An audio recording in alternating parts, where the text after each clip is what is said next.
Bink. Bell noise.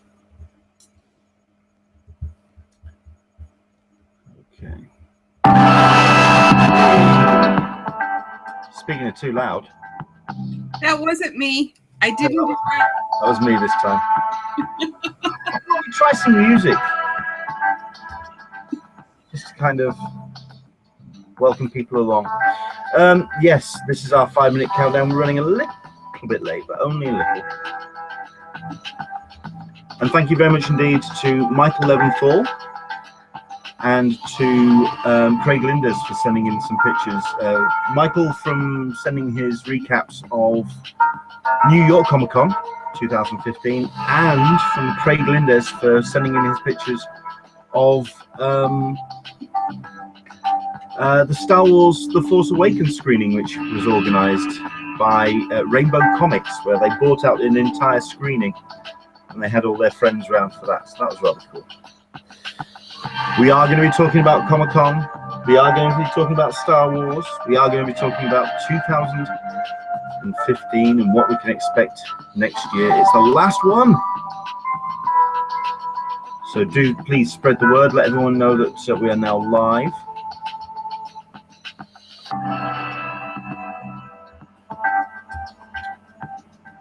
And at some point, I am going to find my overlay.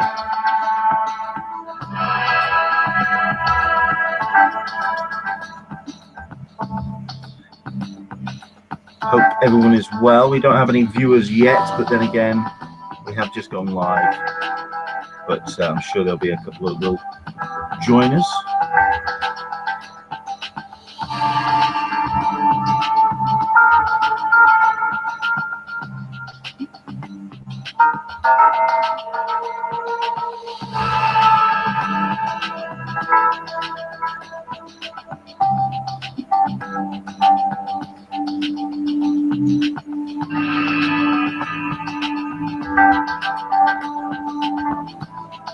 The link. Oh, sorry, yeah. Leonard. The link on the Google Plus page, I think, is wrong. Now the link does actually work. I've recreated it because it added the or from the next sentence, which is rather embarrassing. I do apologize about that. For the Google Plus that I have, interact on the Google Plus event page.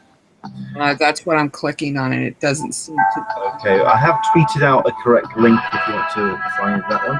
Okay. That does work.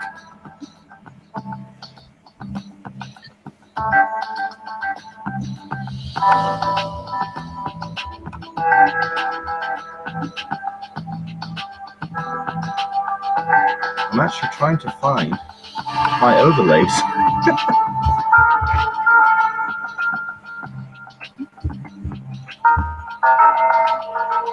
They appear to have all vanished. Okay. You see, this is what it's all about. This is where it's just getting ourselves nicely in position.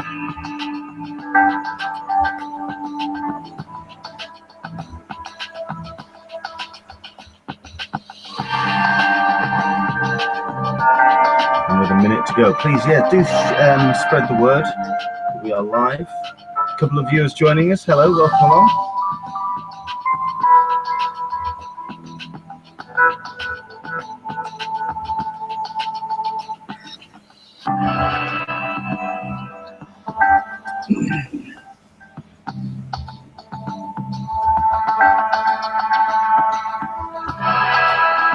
Once again, thank you very much indeed to everybody who has sent in pictures for the 5-minute countdown. Do keep sending them in. We are going to continue to have those in the new year. Pics at anenglishmaninsandiego.com. Your favorite memories from Comic-Cons, from off-site events, not just Comic-Con, New York Comic-Con, WonderCon. Do send them in. Pics at anenglishmaninsandiego.com.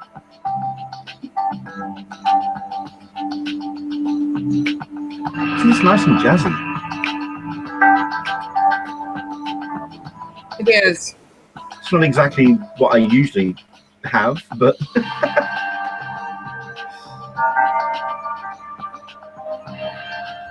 It's not my usual jam, man. But there we go. That's our 5-minute countdown. Once again, if you do want to send those in, pics at anenglishmaninsandiego.com. We are going to continue to have those running throughout the course of next year, so please do send them in. Okay, and I can close that down and get myself. There we go. Hello there. How are you? How's your Sunday? I'm trying to find that link. Have you got? So it's just you and me today. No, we have viewers. We have people who are watching. Hello there, everybody. Let us know where you're watching from, by the way. Let us know. Sign in. Let us know what you're up to and how you're enjoying. All right, Michael Leventhal, by the way, who did supply a couple of the pictures from his adventures at New York Comic-Con for the 5-minute countdown, has actually sent in a message saying the Lady Fett from the pictures is the character Sabine Wren from Star Wars Rebels. I wouldn't have known this because I think I saw my first Star Wars Rebels episode last night. I came in from a gig because I work as a DJ very, very late at night. I sat down with possibly the biggest pizza I could find because it had been a very long night, and basically turned on, because Sky, which is a satellite channel, a cable channel here in the UK, have turned one of their movie channels into Sky's Star Wars, and they're showing Star Wars 24 hours. And in the middle of the night, they were showing Star Wars Rebels. I thought, okay, I'll watch this for a bit. Very, very good. I might just get into that. That was fun. So there. Right. Welcome to Talking Comic-Con, a cup of tea with an Englishman in San Diego. This is a cup of tea. This is an Englishman in San Diego. My name is Leonard Sultana, and this is the last Talking Comic-Con of 2015. Hasn't it been one hell of a year? But we are looking forward to 2016, of course, with it's the 20th of December 2015, which means we're talking 30 weeks and 3 days to San Diego Comic-Con 2016. 237 days, people. So, just to keep that in the background, because, this is the way it works. We're constantly looking forward to San Diego Comic-Con. It's rolling around all the time, and we are looking forward to an amazing event, because I've been speaking to a couple of people who've got plans already for 2016. This is in the industry, and one or two people in Comic-Con International as well, and they are looking forward to making it, believe it or not, the biggest and best. That's all they aim for. It's fantastic. We've got ourselves my regular partner in crime, Alyssa Franks, from the Friends of CC Forum, which you couldn't tell because she hasn't got her lower third up every single time. No, not every single time. I was just been trying to do with find the link and get myself prepared, because as our viewers may understand, it's been kind of one of those last minute things that we're busy in preparation for the holiday coming up this weekend, and just everything gets left to the last minute. So I am indeed, next minute I get going to put up the lower thirds, but now I can actually see what viewers are commenting on. Excellent.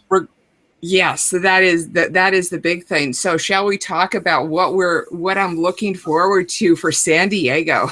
Well, what we'll do is we'll let you know what we're going to be talking about in this particular hangout, because when we first started putting this hangout together for the last one of the year, I said to Alyssa, this is going to be the short one. This is it. It's going to be the short one. We're just going to talk about what we're looking forward to, what we've seen this year, and then we started talking about what we are going to talk about, and it ended up being quite a long list. So let's dive in. We'll talk about, first and foremost, about what everyone's been talking about this week: Star Wars Force Awakens. We have had lots of feedback off last week's special show, where we talked about what we were expecting from the Force Awakens, about our personal memories of Star Wars. Thank you so much for the positive feedback. We had such a great time recording that show, and we'd like to thank our guests for joining us, Russ Burlingame and Katrina Dennis. Thank you so much for joining us.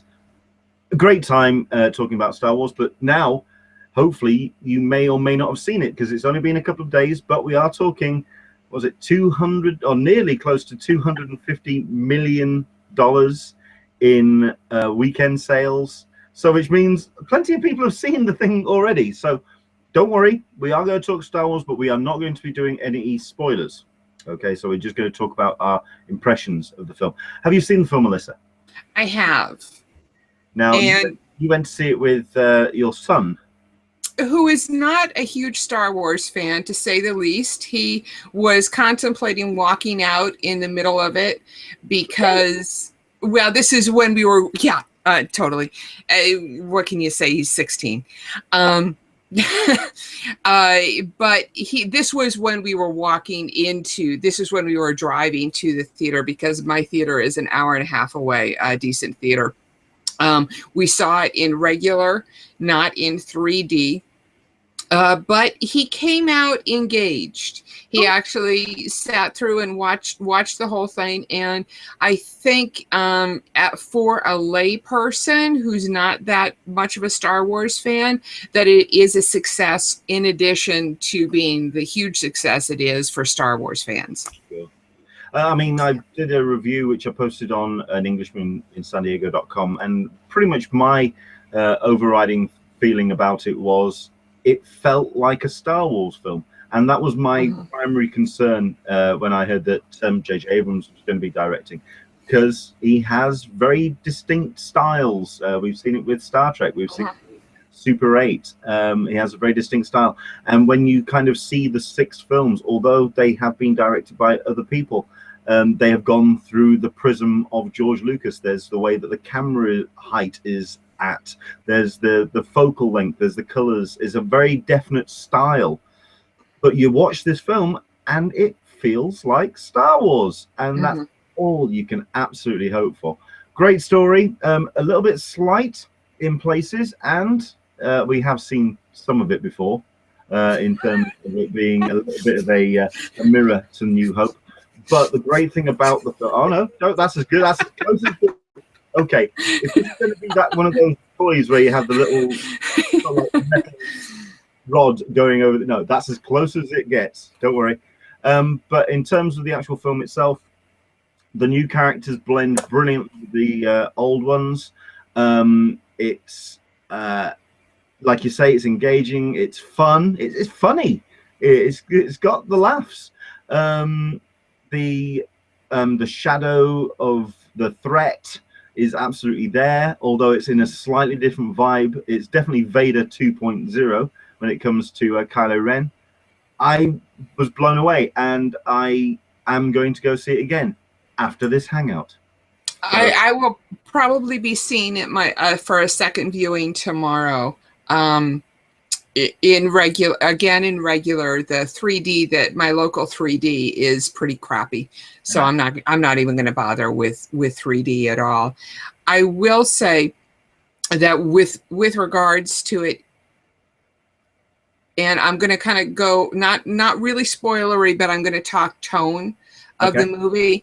It is so much like 4, 5, and 6 that if it had come out a year or two after 4, 5, and 6, it would have been seen as redundant, perhaps. Just rehashing. But the fact that it came out 30 years later, to my mind, and it has that homage feeling to the early Lucas films, which is great. It absolutely sets Disney up for a massive.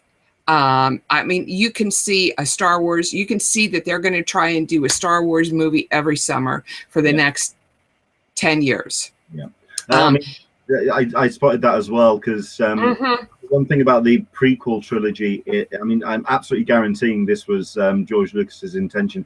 It was to seal the whole thing off. It was to wrap it up, and that was the story that as intended. J.J. Abrams, Disney, and Lucasfilm have absolutely created an out. It's now off. We've got an opening now to continue, like you say, to have Star Wars from now to the end of time. I mean, that headline of that post of "You will never ever see the last Star Wars film because you'll be dead by then. Because they are just going to keep doing these forever. That's slightly depressing to think about, but it's true. They've absolutely got it on that role. I quite like the comment from Michael Leventhal. He's seen it twice, and he says the Stormtrooper scene is still my favourite. I'm not too sure which one he is, which he's talking about. There's one Stormtrooper scene with Rey. We're not going to talk about it because it is part of the plot. But it could be that one which he's talking about. If he's talking about another Stormtrooper scene, which I think we can talk about because it talks about, it discusses the ramifications and the threat of Kylo Ren. There's a sequence where Kylo Ren is being told some rather disappointing news about his hunt for a character. Kylo Ren just goes off on one and starts slicing a room up with a lightsaber. At which point, two Stormtroopers are walking down the corridor outside the door. At which point, they just back up, back up, back up. And you could just almost see the back up, Dave, back up. You just saw like it. That one absolutely had me in stitches. So no, that was hilarious. Any of your thoughts on Star Wars? Let's keep it spoiler free in the Q&A. If you have seen it, was there any special screening that you went to see? I know that in LA they had the Stormtrooper fights. The lightsaber fight outside, which a lot of people got into. That was fun. But I think we can kind of that's it. That's the scene he's on about, with the two Stormtroopers. So I mean, certainly in the UK, the reviews have been very kind of bombastic. They've really kind of gone out, given it 5 out of 5, and really gone all out. With the Americans, I've been reading the reviews. There's been a couple of buts in there. I mean, what's your take on it being overall, if you had to wrap it up in a bow, stars out of 5, Alyssa? I have a hard time doing that. I will say for the Star Wars fan, which I am not, I think it was a 10 out of 10. For the casual person who was, a little bit interested in the Star Wars, likes the fantasy, likes the sci-fi, it's probably an 8. And I think that it genuinely appeals across the board to a high majority of people. So you may get the casual viewer who re-sees the movie again. So I'm it's a solid 7 for those kinds of, just kind of date night movies. You know what I mean? Yeah, the people who aren't really into the sci-fi stuff. But I think for the large majority of us, it's right up there. I enjoyed it. I would see, I'm going to see it again. I probably see 1 or 2 movies twice a year. Like Captain America, Winter Soldier, I saw that twice, but has an entirely different feel to it, because I like the depth of Captain America. I am absolutely going to be seeing this one again for the to see stuff that I missed the first time. I absolutely agree. There's stuff in the film. I was so excited about the fact that I was seeing a Star Wars film. There's some of the dialogue in the opening scene, which I think there's actually more to. I need to watch and rewatch again. And there's also some the way that the character of Rey develops. I'm going to watch. And cameos. Apparently, I think wasn't there. There's a couple of people who were in cameos for that. Wasn't Hawkeye a cameo stormtrooper? I thought he was a stormtrooper for when one of the main characters was being interrogated. Right. That's a plot line. We'll leave it there. Okay, no, sorry. It's Daniel Craig. Oh, Daniel Craig from James Bond. Sorry. Yes. So again, I want to try and spot more of the cookies. So I want to try and see that. Yeah. I mean, for myself, I think it was a very strong 8, 9 out of 10. Like a couple of niggles in there, but absolutely worth seeing again. We've got a couple of people who have jumped in on the Q&A. Kurt Lecaro, saw it with my mom at the El Capitan in Hollywood for the 20-hour marathon. That would have been something else. Was that the one with Chris Hardwick doing the intros? Very cool. It's great back to back with The Force Awakens as the finale. I mean, I wanted to do a bit of a marathon leading up to the film, but then I kind of, like I say, Sky is showing the films back to back, and I turned on the channel and I watched the back end of Attack of the Clones, and I thought, I don't think I can deal with this. There's just a little bit too much in there, which just kind of jars, so I decided not to bother. But no, I'm going to see it again. So which kind of begs the question, will it kick Avatar's ass? That's what I'm going to be watching. I haven't kept up with the numbers. I am very intrigued to see how well it does in that top 3 grossing pictures of the, you know, for all time, because I hope it does. And that would be great. I would love it. It would be great. You'd be happy that someone would kick Avatar's ass. That doesn't say a lot about your thoughts on Avatar.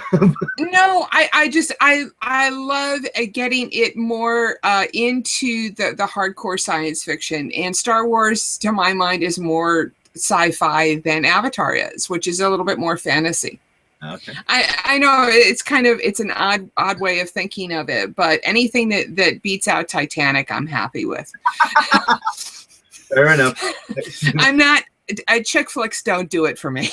I'm with you on that one. There's gross of Titanic just tells me there's way too many grandmothers in the world. Right. Looking forward to seeing again. We've got a couple of people on, like I say, on the Q&A. Craig Linders, who sent in a couple of pictures for the 5-minute countdown. Watching from South Dakota. Hello, Craig. Rainbow Sports Cards and Comics, which was a local comic book of his, bought out the entire XD Real D 3D Ultra 3D. Try saying that 6 times when you're drunk. So the best version we could see in our area Thursday at 7 p.m.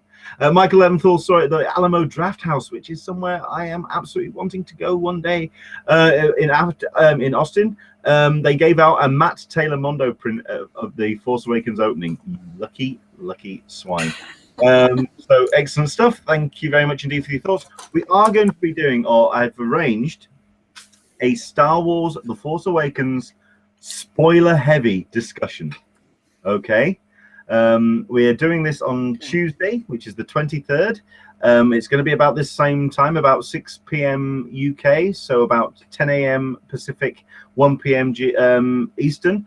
We're going to be having Sully from the Nerd Food joining us. We've got Mark Serby, who's kind of suggested that we do this. And we've also got the guys from the Marvel Report as well, Alex and I can't remember her name off the top of my head. Oh man. Anyway, it's been a very long weekend. Marvel Report guys are going to be joining us as well. We're going to be talking about Star Wars The Force Awakens, and it's going to be spoiler heavy. I mean, all the way. We're not going to be skirting over anything. So if you haven't seen the film, don't join us on Tuesday for our Star Wars Force Awakens hangout. That's going to be a lot of fun. Right, so let's look back at 2015, and we'll talk about our highlights of the year. Do you want to go first, or do you want me to have a crack at this? I can certainly talk about it for the TV stuff if you're interested. That's our top 5 shows, and because we're going to do a top 5 of just like our personal highlights. Personal highlights. I have to say that seeing everybody at San Diego and at New York was absolutely my highlight. In terms of what, perhaps you should go first. Okay. I'm throwing it to you. I picked a couple, but I'm certain that so we can sort of like bounce backwards and forwards. I'd say one of my highlights was at San Diego Comic-Con. It was a very tough con for me this year because it was my first year attending as press, and I was trying to fit so much in, and I don't think I entirely succeeded, but that's just the way first year you learn these things. However, I think for me personally, the highlight, or one of the highlights, was meeting Scotty Young this time round. I'd met him before when he did a UK tour signing about 3 years ago, and he's a great guy, fun to meet, but this time was especially amusing considering that he had already said on social media that he wasn't going to be doing any sketches. He'd gotten the sketch pad out, and did 2 sketches. So we're all thinking in the line, fantastic, it's going to do some sketches for us. At which point the person organizing the line turned around and said, have you seen how many people are here to see you? You're not going to get anything done if you're going to do sketches. So he went, okay, fine, put the pad down. We all groaned, but we knew what the deal was.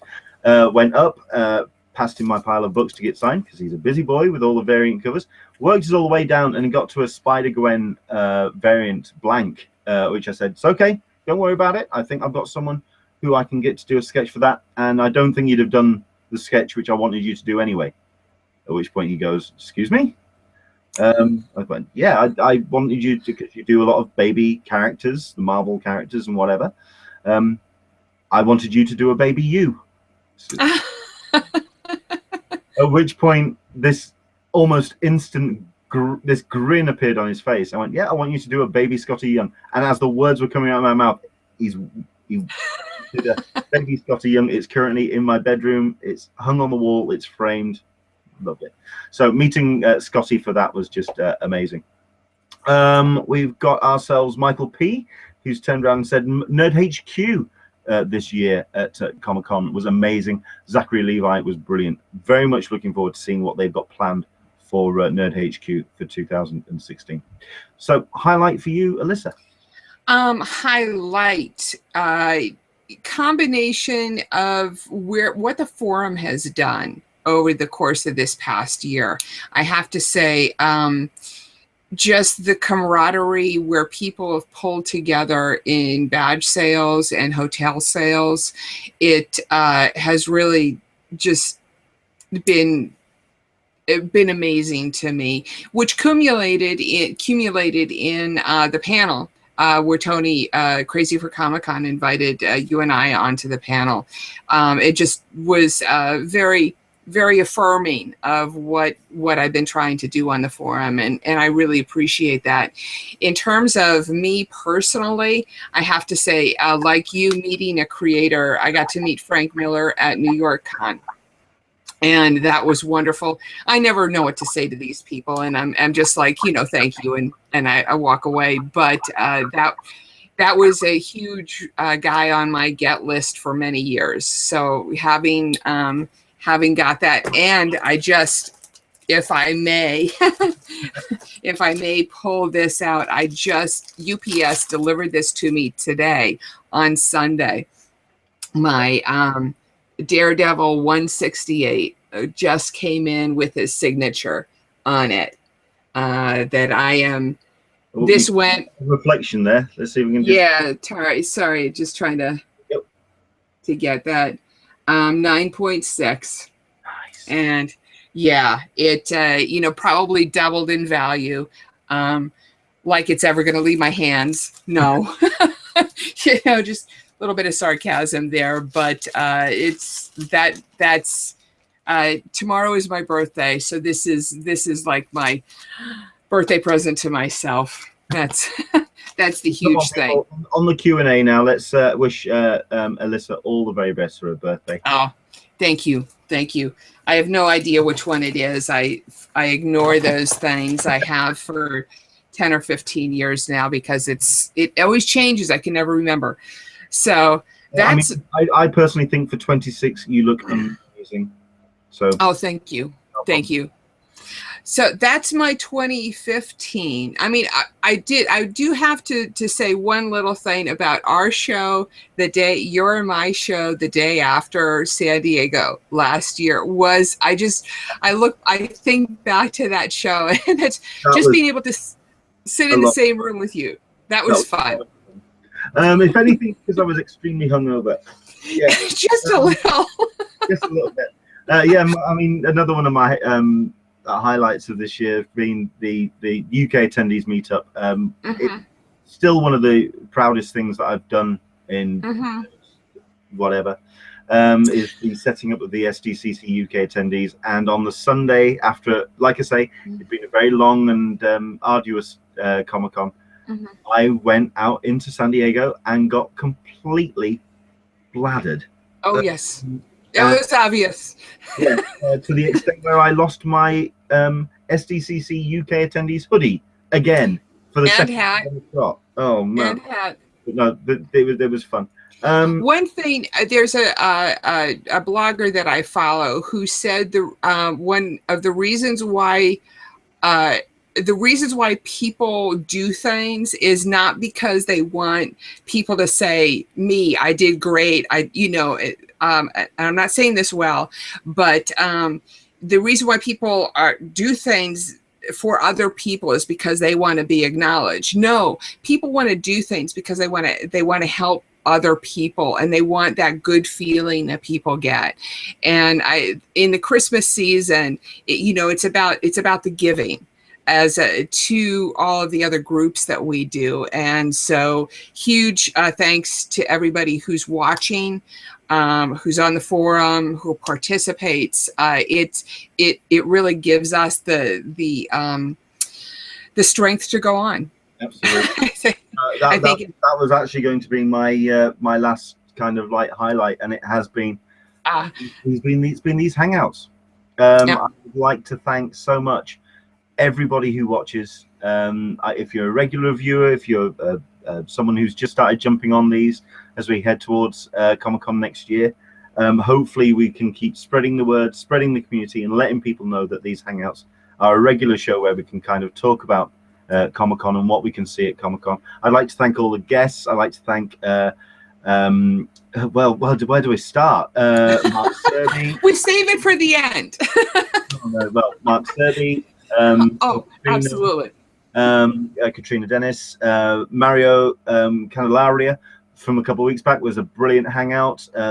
Thank you very much indeed to the guys from Funko. Indeed, Mike. They were just so brilliant. They're going to Doctor Who as we head towards WonderCon as well. Absolutely. And the guys from ReadPop, thank you so much for coming on and talking to us about what they had planned. And of course, thank you very much indeed to David Glanzer, who's joined us from Comic-Con International as well. To everybody, from our guests to the people who watch, thank you so much. You have no idea how much we appreciate it. Thank you. 2016.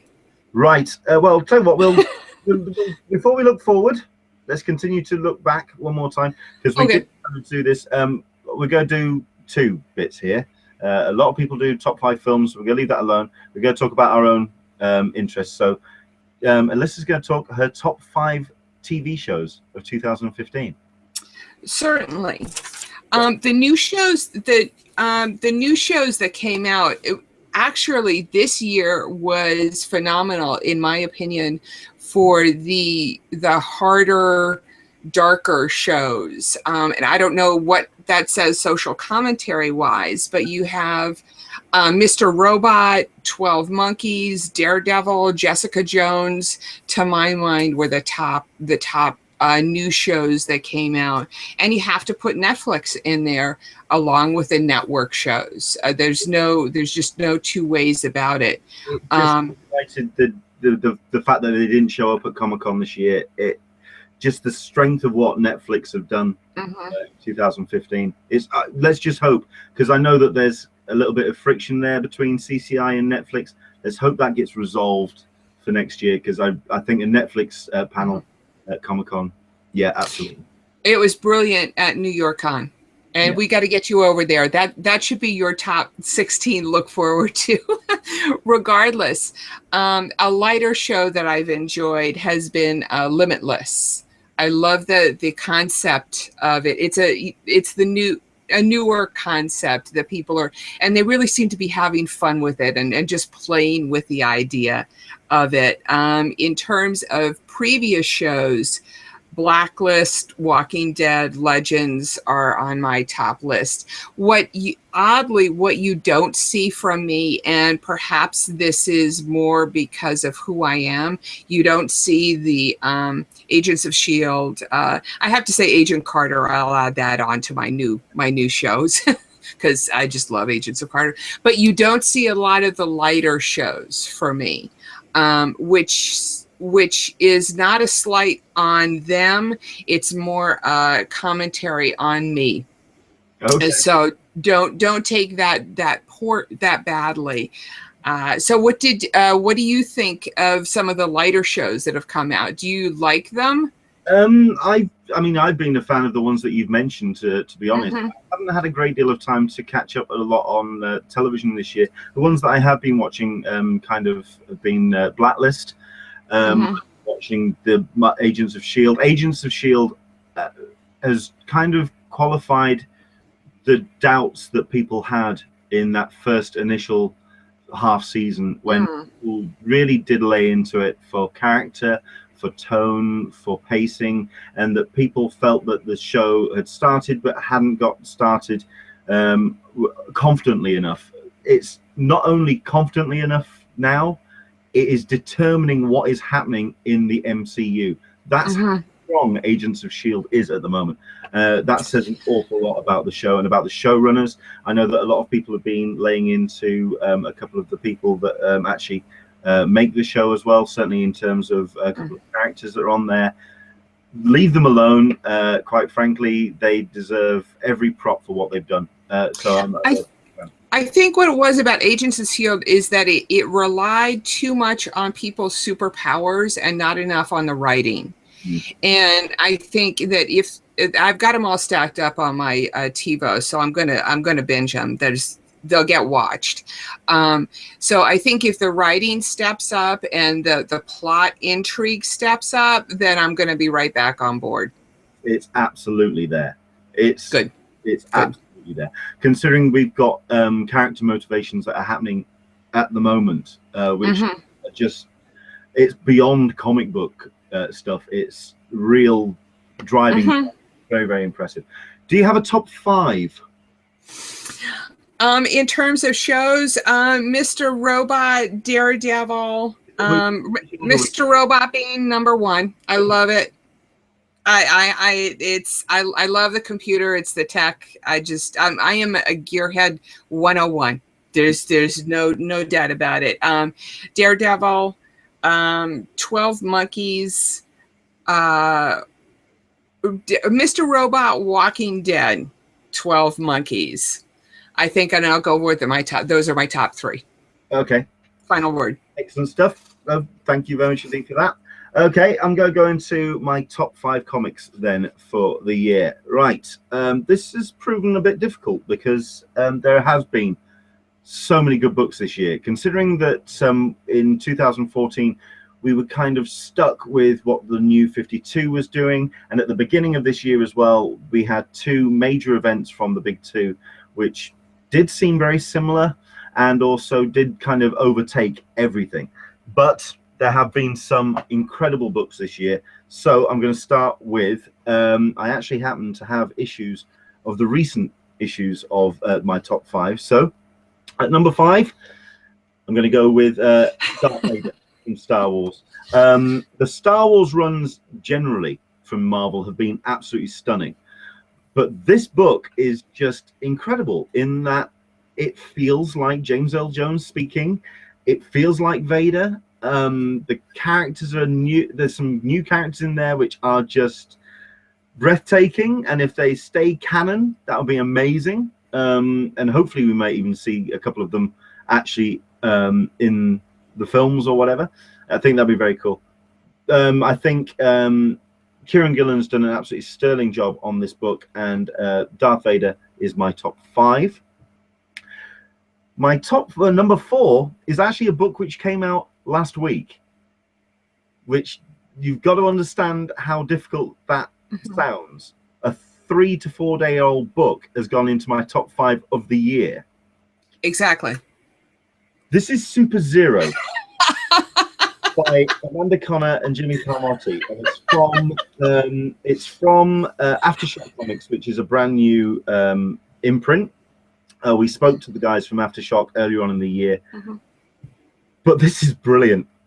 This is a book about a young girl who doesn't have superpowers, isn't a superhero, but wants to be one, and will try and become one by going through every cliche in the book. So in the first book, she actually organizes a homeless man to hold up her parents at a cinema. Not to hurt them or anything, just to mug them and kind of traumatize them enough so she will get the kind of impetus to become a superhero. She's 19 years old. She's slightly mental. She's got an imagination like nobody's business. This is brilliant because it's also got lots of pop culture references in there. It's got lots of comments on comics and comic industry. When you see Mark Waid's name in Thought Bubbles, you know you're in strange territory. Brilliant book. But that creator, he worked with Amanda. Doesn't he work with Amanda? It is. It's Amanda Connor and yeah. And they did. What was the name of the book that they did? It's on the tip of my tongue. Well, I know that he's done Daredevil. She's done a whole bunch. There's the list behind Aftershock Comics. They've got 4 out at the moment. They've got another 3 coming out in February. Do check them out. Very, very impressive. Insects as well is another good book from that imprint as well. But that is, yeah, stunning book. Okay, so that's number 4. Number 3, Clean Room, which is all the work of Gail Simone. Brilliantly rendered. The artwork is amazing. I really should hope this. It's John Davis Hunt on this, but let's see if I can give you a bit of a sense of the artwork involved. I know this is going to sound very odd on the audio version, but the artwork is amazing. It's absolutely mental. It's deranged.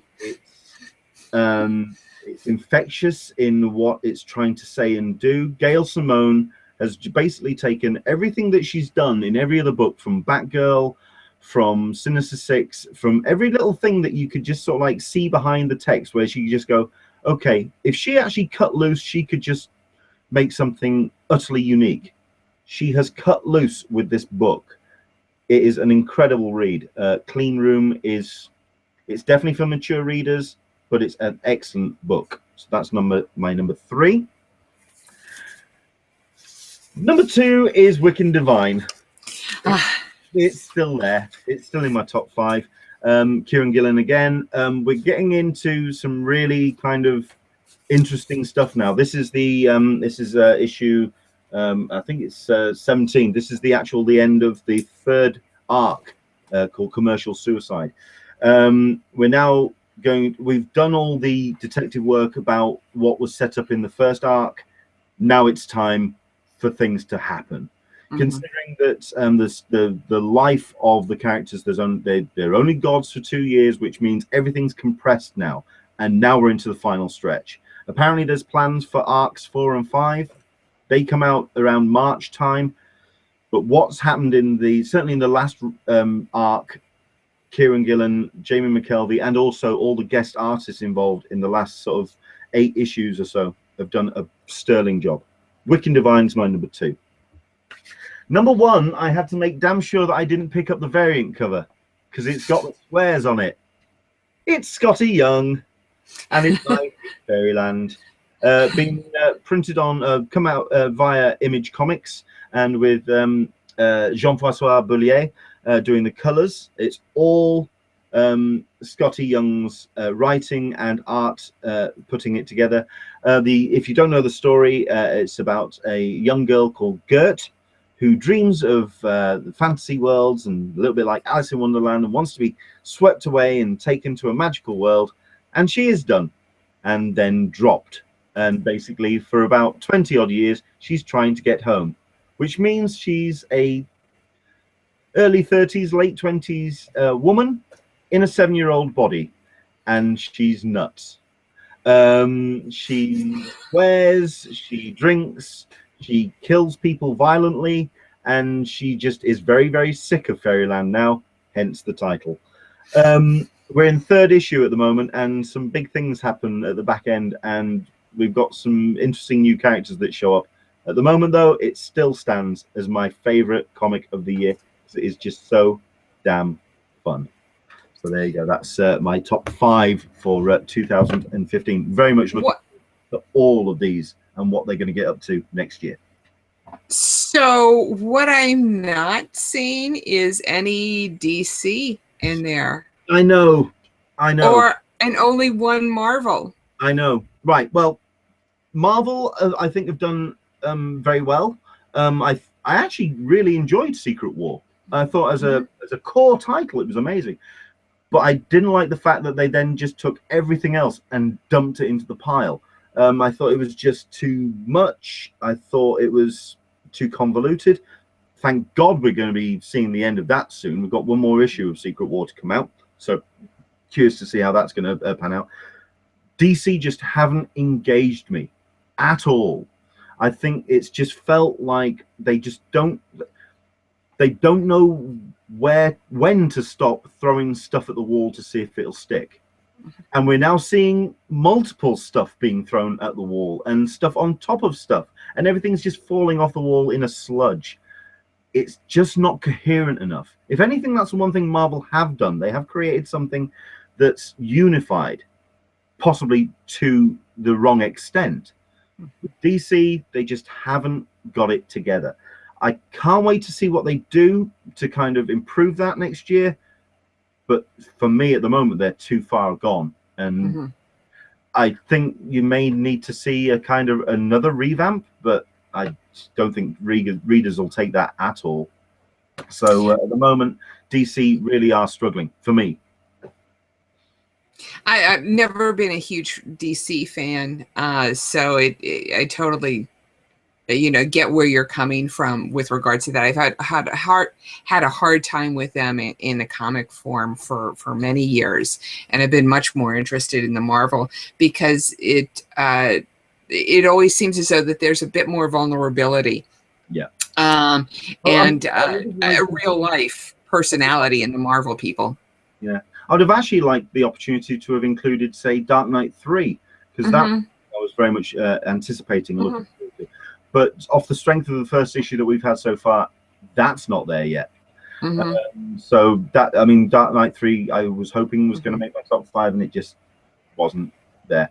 So hopefully that's a couple of issues down the line, and hopefully that'll improve. A couple of people have talked about their things that they've looked forward, what they've enjoyed in 2015. Carl Clement has said meeting Scotty Young, Jim Lee, and Scott Snyder at San Diego Comic-Con this year was a highlight for him. So that was rather cool. And also Michael P. has talked about his TV highlights. The Expanse and Childhood's End are amazing. I've yet to see either of them. I have to say, Childhood's End, I watched all 3 episodes yesterday in preparation for today. And while it's been a long time since I've read the Clark book, I certainly enjoyed this series, and I have to agree with Michael P. Absolutely. And The Expanse being a regular series, I am absolutely looking forward to. Just escaped me to put those on my list. Childhood's End is since it's only a 3 episode, and it really couldn't capture, from what the reviews that I read, it really didn't capture the nuances of the Clark book as well. But who can capture everything that's in a book? It was well done and highly recommended. Okay. And The Expanse is an ongoing series. Absolutely. Absolutely. So I have to agree with Michael P. on that. And yes, I do have my new poster, my new Daredevil poster. Yeah, I just got it back from the framers yesterday. Yeah, that's something I'm looking forward to next year. Daredevil season 2. That I'm very looking forward to. Oh, absolutely. I mean, that's the Netflix shows, Iron Fist, the Luke Cage, Daredevil 2. All of those. Those are highlights on my list of things. If we're going to get into 16, shall we? Yeah, 2 things first, or just one thing first. Kurt Lecaro from the Q&A is saying that one his highlight for this year was getting a selfie with Peter Capaldi at SDCC, and another highlight for Kurt was being able to go to Comic-Con for the first time, because it was actually Alyssa who bought his badge during the badge sale. So he'd like to say thank you very much indeed for that. Oh, you're welcome. That makes me, you see, now that goes back to what we were talking about before. That's wonderful. That is wonderful. Thank you so much. I forget who, because the names and the forum names are different and all of that. So speaking of DC. Oh, Go for it. Batman versus Superman at WonderCon. Whee! Looking forward to that. Followed up by Star Trek at San Diego Comic-Con. That's, you know, having those two movies open up at con, you know, when the same weekend that cons are happening in SoCal, that's got, I have high hopes for being able to get into the Trek one. There's going to be a Star Trek panel, because we haven't had one in previous years. I have no idea what's going to happen. I am hoping that there is some event that goes along with it, maybe pre or post, maybe up in LA, similar to the event that you went and saw a year or two ago for an opening. That would be, it would be fun just to go up there and see it, because being a huge Trek fan, it's kind of like all of the Star Wars fans going all goo-goo over there this past week. Like, I know that Star Wars has taken up a lot of the news cycle this week, but yeah, new Star Trek trailer. What did you think of it? Because I know that there's even Simon Pegg have had a couple of comments. I haven't seen it yet. I was absolutely just disgusted with the trailers that they put in front of Star Wars at my theater. They showed one trailer, and it was for the fifth something, which looked interesting, but I'm like, I want Star Trek, I want this trailer, I want that trailer, and nothing. So I was upset. I'm tempted to sort of talk about my things I'm looking forward to next year, and while I talk, I want you to dial up the Star Trek trailer and you watch it on the Hangout, and get your instant reaction. Oh my, must I? Yeah, I'll tell you what. Yeah, we're gonna do that. Okay, I'm gonna have to mute you so that I can hear it. No, we can put it on, but let's see how. Anyway, I'll talk very quickly about while Alyssa's finding that. What I would like to get out of 2016, what I'm looking forward to. I'm just looking forward to some more international cons, because at the moment I am very much UK cons and San Diego Comic-Con. I really would. I'm hoping that the site will allow me to go and visit some more international cons. I really wouldn't mind going to WonderCon. I know it's Los Angeles and people are talking it's going to be a nightmare, but I won't mind going, because I mean, certainly seeing off Alyssa and her tour of the Artist Alley of WonderCon, that looked amazing. Really want to go to New York Comic-Con. The Artist Alley at New York Con, to my mind, is spectacular. You're going to have to spend an entire day in that Artist Alley. Okay. Just plan on it, because it's one of those things. I have never been in the zone so much as I've been at that con and that Artist Alley. Seriously, just bang bang, because you could just go to everybody and get everything signed. It's amazing. Cool. Okay, yeah, so New York Comic-Con I want to go to. It's just a case of hoping that the site allows me to do it. And in terms of UK cons, we do have a number of things that are taking place next year, which I am looking forward to. London Super Comic-Con takes place in February. Looking forward to that, because that's just turned into an amazing event for me, because it is all about comics, and it's very little in terms of the pop culture stuff. It's very, very cool to have that happen. Likewise, Thought Bubble and Lakes, but that's at the back end of the year. But then, of course, the 1 week before San Diego Comic-Con, which is absolutely going to fry my mind and allow me to do San Diego Comic-Con in some kind of days, is Star Wars Celebration. One the weekend before Comic-Con, really? Oh. So I'm going to be in a hell of a mess. So expect to find me deep fried and slightly sort of like bubbling under at San Diego, because hopefully, yes, Star Wars Celebration is on the cards. The other thing I'm looking forward to for 2016 is buying comics, but not as many variants. What the hell am I doing? I'm just buying too many variants, and I need to stop. So that's me. So Alyssa, have you got the Star Trek trailer lined up? I do, and I was watching it without sound. No, we wanted to watch it live.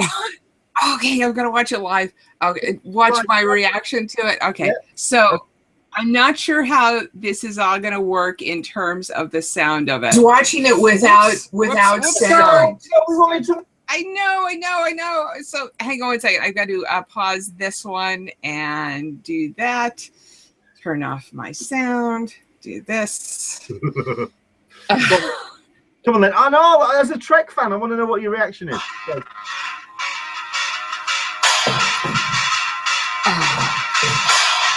Is that music? It's a good choice. Hey, well played. Yeah, no ship.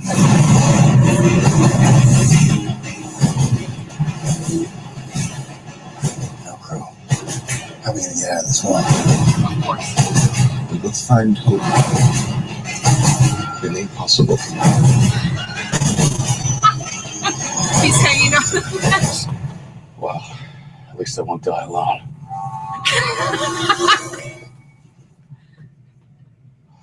Well, that's just typical. Oh, Abrams is producing it. Let's hope this doesn't get messy. This is where it begins, Captain. This is where the frontier pushes back. What the hell is this? I know why you're here. Why we are all here.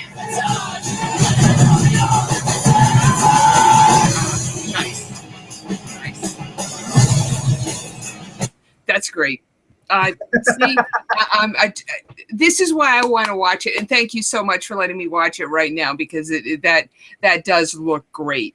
You see, YouTube is just littered with trailer reaction videos. We've got one right on the Hangout. Right here. Well, the fact that they're reusing the that music from the opening scene of the first one is brilliant. That's the Beastie Boys song. I love that. They're definitely strange. At the end of the day, Star Trek is set in 2360 something or other. The Beastie Boys Sabotage was released in 1998.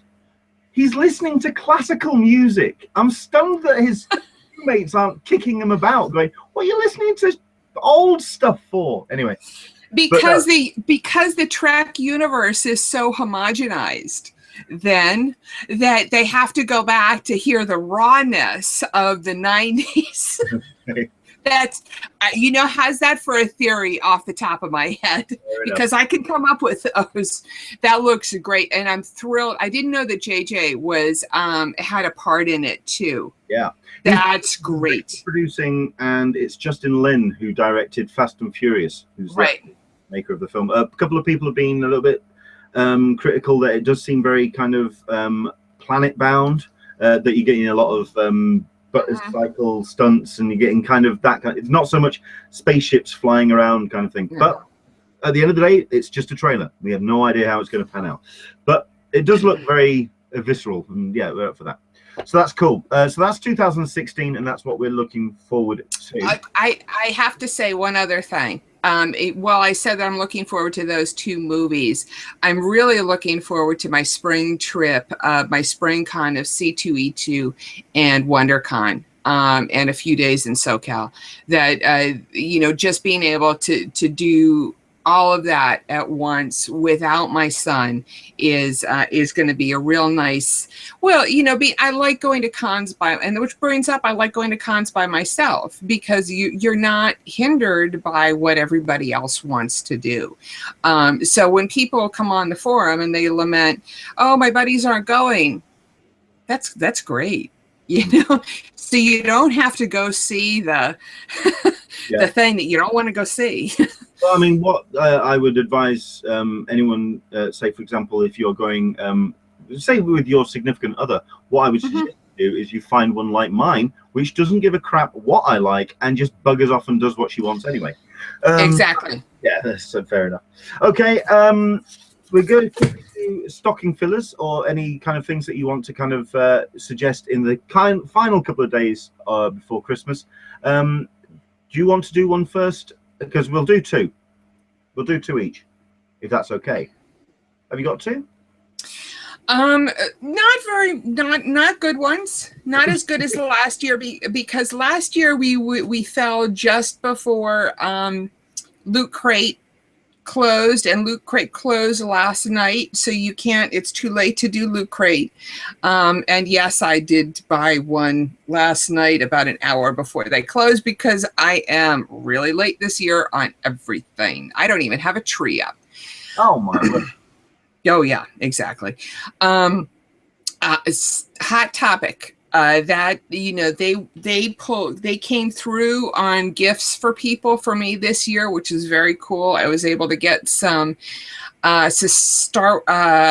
Doctor Who, and because he never listens to my the podcast, Doctor Who, Captain America, and Green Lantern suspenders for my father. So I mean, wacky, just spot on. Absolutely. So who knows? You probably can still do expedited shipping on things like that. Okay. So that's my big one for the thing. How about yourself, Leonard? Well, one of mine was indeed boxes. You can get them. There's a couple which you can get kind of last minute now as we into the final 4 days. I will say that my personal favorites for the boxes this year have been the Funko ones, Smuggler's Bounty and the Collector Core. The Guardians box is currently available now, and what I really love about the Guardians box is that it doesn't have a pop in it, which for a Funko box sounds weird, but it's got I mean, it's kind I can understand that you would like a Funko in a Funko box, but it's got a Funko home mug of the of Star-Lord, or it's just doing something slightly different, and I have no problem with that. It's better than just kind of opening up a box and knowing there's going to be a Funko in there. It's just doing something slightly different. So yeah, the Guardians box you can get at the moment, and I believe that the Deadpool box is available for sign up for next year. Likewise with the Smuggler's Bounty, at the moment the Force Awakens box is available, I believe. That's with the Captain Phasma Chrome pop in there as well, which is very tasty. But they are taking orders at the moment for the Resistance box. So you can buy it as a gift, which will pay forward later on next year. So yes, I will say the Funko boxes have been stunning and certainly worth the money. Mm-hmm. Okay. One more from yourself? No. No? Okay. I'll just do. Sorry. No, that's fine. I'll just do the one other one that I spotted as well, which is on iwoot.com. That's IWOOT.com, and that's something which I'm going to have to lay my hands on for the cup of teas, which is a Tetris heat change mug. Basically, it's a cup with a Tetris board on it, and as you put hot water in it, it puts the Tetris blocks in. So yes, I think for cups of tea next year, that's what I'm going to be getting. All of those don't seem. Do they hold up to the dishwasher well? They're not spectacular. No, none of them really are. But yeah. It's fun for a couple of times. I'll tell you, the one that does hold up is my really big kind of I do science mug. But yeah, I know what you mean. But it's a fun novelty, and like you say, it's a stocking filler. I think at the moment they are 3 for £20, so about 3 for $17, $16, something like that. But that's on iwoot.com. I really would check those out. And that, I think, is us. I think we can actually say so long and farewell for 2015. Let me just very quickly fire up my calendar, because we're not going to be doing one next week, and we're also possibly not going to be doing one the week after, because we're going to let the new year settle in, which means we are back, on Sunday the 10th. We're taking 2 weeks off, so we're not going to be here for the 27th. So from myself and Alyssa, have yourself an amazing Christmas and a festive season.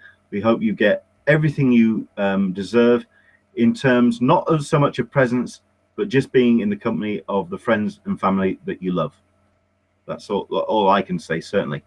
Have a great Christmas. Alyssa? Echo what you've said and what I said earlier. Absolutely. Perhaps a little caveat, perhaps not what you deserve, but what you would like or what you want. Because anyway, have a great Christmas. And yeah, absolutely. I'm not going to be here on the 3rd either. So all I can say is, well, have a great New Year. I'm going to be a little bit too busy doing some like DJing things, so I'm going to be a little bit tied up, so I'm not available to do the 3rd. But it does mean that we are going to be back on the 10th. We're going to be hopefully between now and the 10th doing some reshaping of the Hangouts. I'm also going to be changing how I market these and let people know that we're doing them. So hopefully you'll be seeing more of the preparation for the Hangouts as we lead it into those. But that's Sunday the 10th. That's going to be at 10 a.m. Pacific, 1 p.m. Eastern, and 6 p.m. GMT, of course. And that has been the Hangouts for 2015. Thank you so much again for watching. It's been a pleasure doing these, and I really do hope you've enjoyed watching them with us. Alyssa, again, my partner in crime, thank you so much indeed for joining us. And that is one of the things that I should have said earlier, Leonard. Thank you. It's been a pleasure doing these. It certainly is a highlight of my weeks. Just looking forward to and just getting to talk with you and all of the other geeks that we've had on the show. We are looking forward, like I say, to 2016. We're going to be getting a whole bunch of guests, which we are lining up as we speak. Hopefully, we're going to be talking to Jimmy Palmotti at the beginning of next year, the guy who's with Amanda Connor putting together Super Zero. Hopefully, we'll be getting him on the Hangout because he's expressed an interest. A couple of other creators as well, which I'm going to hopefully announce in the next 2-3 weeks. Fingers crossed. And one thing we have been definitely confirmed about, we are going to be getting Cameron and Yoko from Funko joining us as we lead up to WonderCon next year. So that's going to be fun. So take care. Have yourself an amazing Christmas, a fantastic New Year, and we'll see you in 2016. Take care. Bye-bye.